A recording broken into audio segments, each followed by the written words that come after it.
This is kvcr.blogspot.com. George Boston Rhymes on YouTube. Boston G.B.R. I'm in the city of Valdosta, Georgia, home of Moody Air Force Base, Wiregrass Technical College,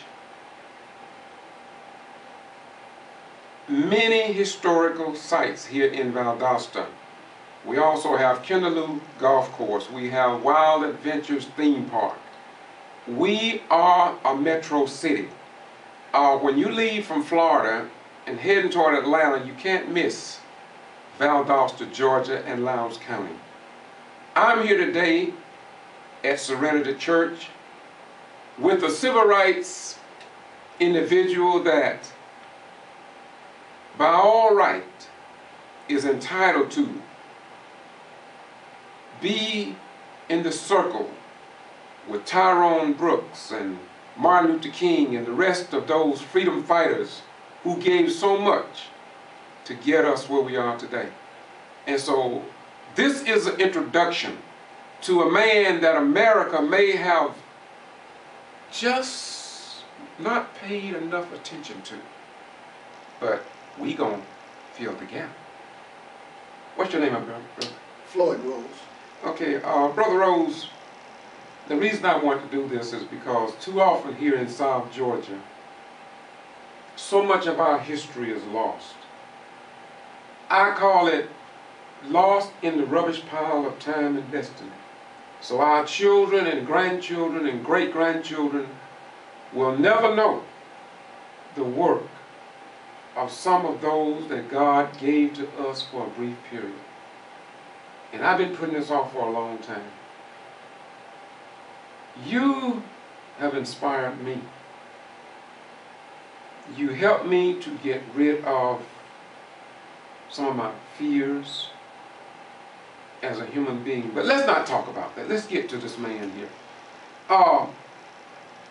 If I didn't know you, who is Floyd Rose? Well, I am first and foremost a human being and share that commonality with all other humans. I am black. I share that commonality with all other blacks. I am male and therefore I have a common bond with all other males. But I'm also a Christian and therefore I share a common bond with all other Christians. Being Christian is the only one of those things that was my choice. I didn't choose to be a human being. I didn't choose to be black and I didn't choose to be a male. But I accept, first and foremost, those things that were chosen for me. And then I accept responsibility for my choice to be a Christian and a follower of Jesus Christ. Being that, as you said it, stated it, some view it that way and others see it differently, why do you think some people who may know you or may not know you can get who you are so confused and mixed up?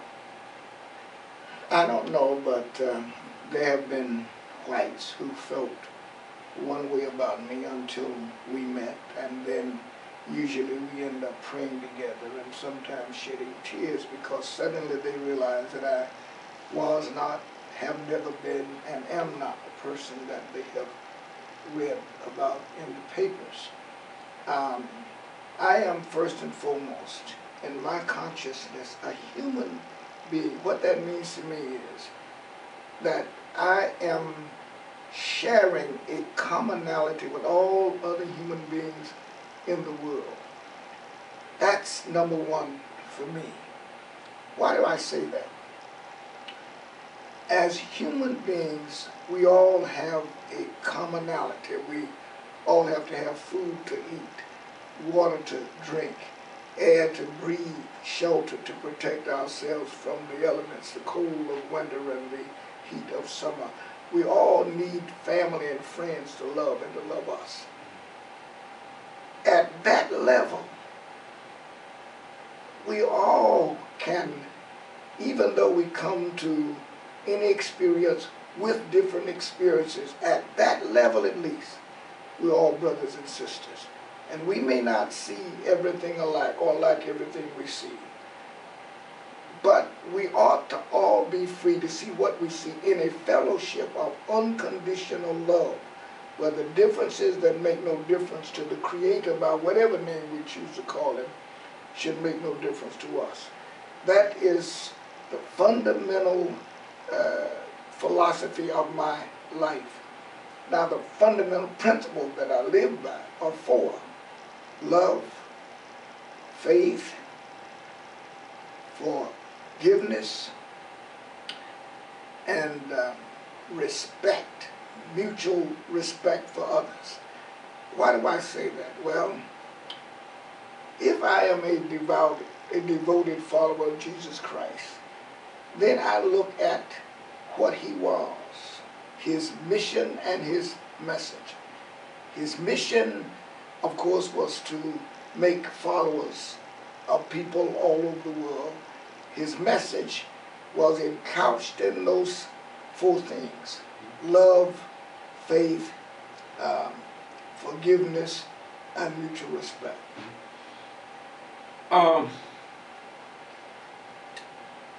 Mr. Rose, when I started out by asking you who was or who is Minister Rose. Normally, in a setting like this, the first thing a person probably would have told me, well, I graduated from Harvard and I pastored 7 churches and et cetera, et cetera, et cetera. Why didn't you do that today? That's not him. What you mean? Y'all hear? It's not important. Let me tell you, and I only mention it because I want you to see the contrast. I've gone through an evolution in my life. I have lived in a 5-bedroom house, the largest house in Inverness Village in Toledo. I've driven the finest of cars. I have worn the finest of clothes. But in the end, it is not what you drive, but what drives you. And when I check out of here, and I don't know when, I'm 73 years old now, nobody's going to care what kind of car I drove, what kind of house I lived in, kind of clothes I wore. The only thing that will matter is what did Floyd Rose do to help others. That's all that's going to matter. Y'all hear that? You don't find that much in our world today.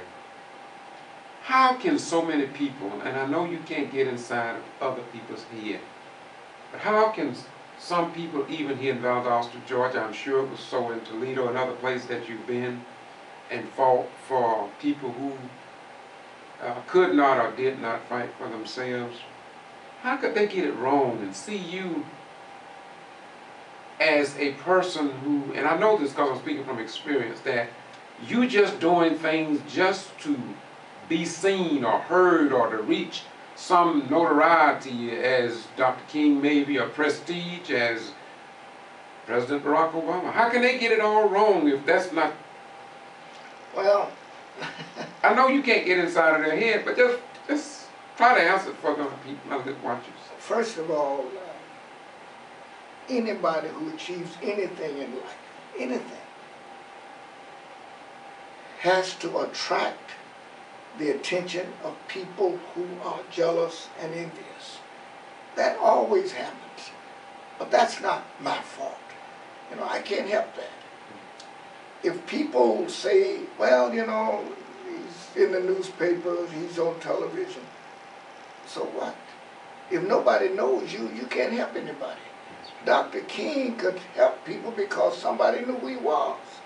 Jesse Jackson, Al Sharpton, George Rhymes gets calls from people who have relatives in the Lowndes County Jail who are suffering in other ways because somebody knows who you are. And if nobody knows who you are, you can't help anybody. I don't apologize for that. I know that's right. We are not going to be able to come close to giving you what I want you to have. So I'm hoping, and we are going to do different segments from time to time on YouTube. I want to introduce America and reintroduce Minister Floyd E here at Valdosta. We often hear negative venom in the rant and rave, and people writing about a man that I know they don't know, because I know the brother. And I want to dispel, shine the light on the real Floyd E. I'm going to let you close this clip out in your own way, but before we do, what I would like to do in the future, possibly, and I don't want to, you've got so many interviews that you've done, but I would like to see, perhaps, when you arrived here in the Willie James Williams death at the Lowndes County Jail, go to the site of the first church that I'm aware of that you actually started. Then do another clip with the erection or building of a memorial to that deceased inmates, and we still don't think justice was done in that case. So I would like to do about 4 others covering that, rather than going into your life story, because I can see that has little value to you, what you want to do. And so I would like for you to do that. So in your closing statement on clip 1, if I could get you to tell me a little about why here in Valdosta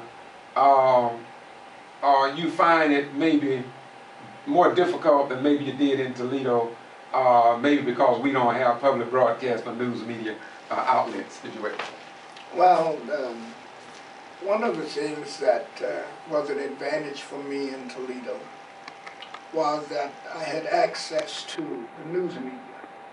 If I wanted to say anything, all I had to do was have somebody notify the media, and the 3 TV stations and 3 newspapers always came. That, of course, helped people understand better who I was. It was not just the news conferences, though. There were television programs where I was given sometimes an hour just to talk. People who have access to you in that kind of forum have a better and a clearer understanding of not only what you're saying, but why you're saying it, rather than a 9-second clip. I'm sorry, I should have gotten some water.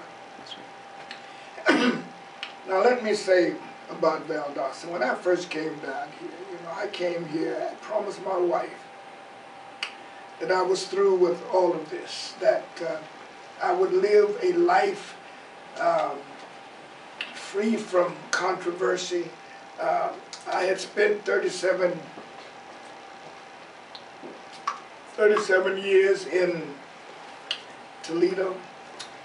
I was tired, and God had blessed me. I knew how to make money, and so I decided I would do that.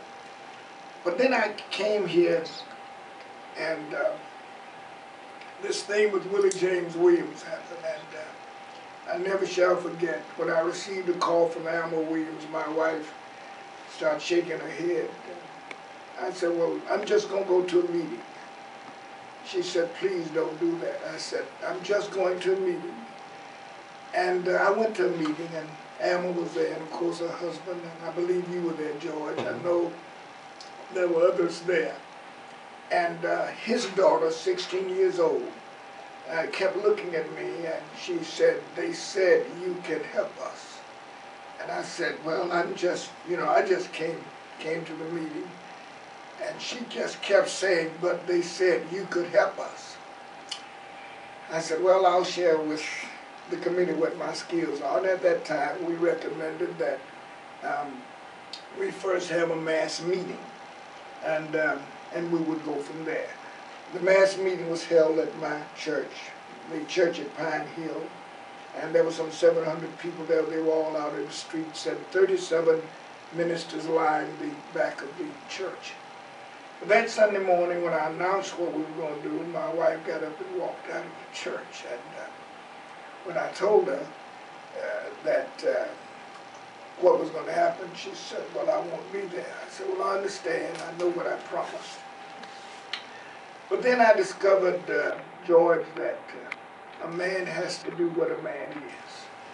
And if you love people, genuinely love them, and you see them suffering, you can't just act like nothing is going on. And if they are uncomfortable, then you can't be comfortable, and you can't allow those who are responsible for them being uncomfortable to be comfortable. And so that's how it all began. The rest, of course, is history. I was elected president of the new movement that became the People's Tribunal, and then we went from there. But I want to be clear about something. Just because you see the pilot without the ground crew, that you may never see, the plane never gets off the ground. And we had a great swell of ground crew people, and that's why we were able to do what we did.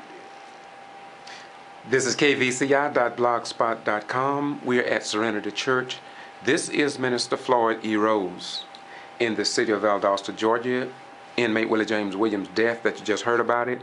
You can Google it on A Chorus of Fear on YouTube. I do what I do because I do not believe that the people in South Georgia and North Florida and others in the United States of America should be left deaf, dumb, and blind to the times and unable to make intelligent decisions based on facts. So this is clip one, but we will be back with you. We will also go to the site wherein many of the marches and many of the events that we took the case all the way to Sanford Bishop Office, United States Congressional Representative Sanford Bishop over in Albany. We are going to do what no one has ever done before. We want to give you the complete story. Until next time, this is Brother George Boston Rhymes in Valdosta, Georgia. Bye-bye. We're gone on YouTube, Boston G.B.R. We do what we do because we truly, truly love you. Thank you.